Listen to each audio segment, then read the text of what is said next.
Hey anyone watching, I have a new video. Today's video is about classical music and why it's good to expose yourself and the children in your life to it, or if you're just an adult, just expose yourself and not the children in your life.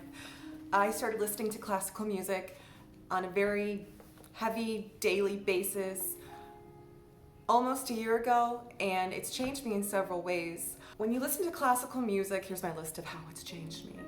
Jazz hands for that. When you listen to classical music on a consistent basis, I feel like it kind of slows you down inside. And I say that as a person who still consumes coffee.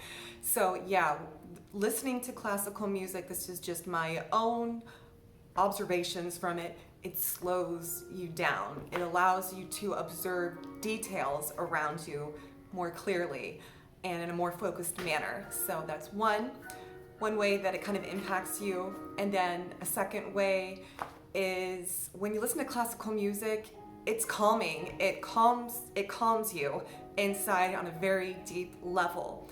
Also, number three, when you listen to classical music, I feel like it's mentally expansive for the human brain. It makes you want to be more creative. When you listen to classical music, it helps you get in touch with your creative side. And I'm not just talking about necessarily artwork, although it has helped me immensely in that area. It helps you think more creatively about the issues and perceived problems that you have in your life. It engages that sort of creative thinking as well. Another thing that classical music does, soothes the soul. This is different than calming. It soothes the soul as in it's comforting, it's soothing. And I'm not really going to say that about for all classical music, but I'm specifically talking about the artists that I have found to resonate with that I'll recommend. These artists that I find to be really soothing or invigorating even are my favorites. Let's see. Johann Strauss II, because his father was also a composer and they had a little bit of a rivalry there, but love as well, so that's a different story.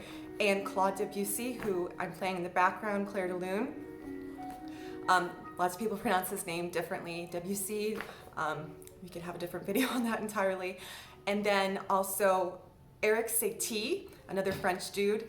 He is very creative in his delivery of music, plays a lot of piano, is just very creative guy. Definitely listen to him. If you want some sort of soothing element from music, particularly at night, listen to Eric Satie. And then also, classic night music, since we're on that tangential topic, Beethoven's Moonlight Sonata. Could it get more classic, right? Another thing you can listen to for that soothing element at night is Bach, the cello music that he's done. That is just so comforting and so soothing. Now, for the morning, that's a different story. Unless you wake up and you have a fog and rain outside and you're like, whoa, let me really get into this mood. I would go a different direction, for lifting yourself up. Go to, again, Claude Debussy. He's nice, light, airy. Some Mozart, that nice, light, airy element to it. And a favorite of mine lately is Strauss. Like I mentioned, he's a real, you put him on and you want to get things done. He does a lot of waltzes. So it's a real rhythmic sort of music. It helps you kind of get into the zone of completing certain tasks. And then let's see, another one, Franz Liszt. He is an excellent guy. I believe was he Hungarian? I think he was Hungarian. And he's got that kind of get stuff done music, but it's super calming as well, but super motivational. Also, another one we're listening to a lot lately is Vivaldi. He's really good to listen to in the winter. And then of course Tchaikovsky. He's more of like a Christmas guy, winter guy. Can be a little intense though, so but also soothing. So especially around Christmas, the Nutcracker, all that goodness. It's a great one to listen to with your children. And then how do I incorporate listening to classical music, particularly with my children? Well, what we do is every week we go through, we pick a different composer every week and we listen to that same composer every day. And then studying I'd say 3 different composers for 3 sequential weeks. On that 4th week, you can say, who do you want to listen to? And at that point, they should be able to say, your children should be able to say, oh, I prefer to listen to this composer today. And so they can make that choice. That's really cool to see. And that's what we do. And then, so we kind of cycle through that. And then after you've cycled through that, sort of listening to a composer for a week, after a few months, you can kind of go back to those initial composers that you began exposing your children to, like let's say 3 months down the road, like go back to Mozart if you started with Mozart, and reintroduce Mozart for that week and really kind of explore it on a deeper level. And then something else that we like to do is my children have notebooks like this, and I ask them, after they've really kind of listened to a composer for, I'd say, at least a week or two, to sit down with their fancy crayons and think about what the music that they're listening to, what the composer particularly makes think of. And I'm not talking about necessarily visual images.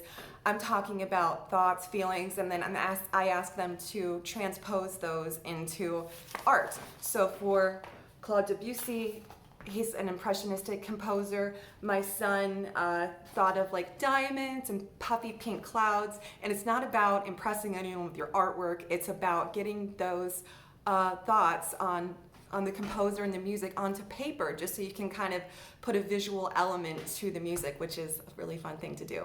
So this is what he came up with for Claude Debussy. He's also done that with some other composers, but yeah, you can do it with a child of any age. My 4-year-old does it as well. My son is 7, so it's great for younger children, and you could definitely, I'm sure, get some very creative images if you ask an older child or a teenager to engage in this, if they were open to it. And then I do it myself as well, so I'll be doodling along right there with them. Yes, so those are my suggestions for how to kind of introduce yourself and expose your children to classical music, and why it's a good thing to have in our lives, classical music. So hope you gained some value from this video. If not, I'm sorry. And I hope everyone is having a fantastically wonderful January. Bye.